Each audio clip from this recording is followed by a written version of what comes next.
आप लोगों के लिए आज का एक इम्पोर्टेंट मैसेज, ये स्क्रैप मार्केट है एक जो मुझे न्यू पता लगी है। शायद आप लोगों को पता हो पहले से, बट मुझे इसके बारे में जानकारी नहीं थी। अभी रिसेंटली मुझे जानकारी मिली है।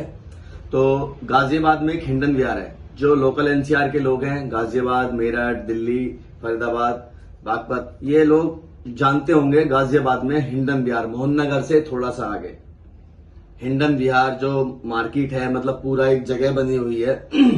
वहां पर गली नंबर 1 और गली नंबर 2, हिंडन विहार गली नंबर 1 और गली नंबर 2, वहां पर आपको वायरिंग स्क्रैप के गोदाम मिलेंगे काफी। वहां पर मतलब अब जो लोग जैसे बेटा से चले गए या गाजियाबाद में इधर उधर से, तो वो लोगों ने कुछ इकट्ठा कर करके हिंडन विहार में एक मार्केट बना लिया है। तो अभी क्या है, हिंडन विहार एक गली नंबर 1 और गली नंबर 2 में काफी गोदाम है स्क्रैप के, जहां पर आपको वायरिंग स्क्रैप मिलेगा। जो लोग स्क्रैप लेना चाहते हो वहां जाकर के एक बार ट्राई कर सकते हैं। और वही हमेशा की तरह वहां जाकर के आप मेरे को स्क्रैप भेज सकते हैं और मैं आपको उसका प्राइस वगैरह बता दूंगा, क्या रेट में लेना है या क्या रिकवरी है, और बाकी खुद से भी समझे। और चैनल आप लोग देख रहे हैं लेकिन लाइक नहीं करते हैं, तो मैं इतनी मेहनत करता हूं, जानकारी इकट्ठी करता हूं, तो थोड़ा सा आप लोग भी लाइक करिए, सब्सक्राइब करिए, कमेंट भी करके बताइए। तो इस बार लाइक तो आपको करना है, जिसने भी देखना वो लाइक करेगा।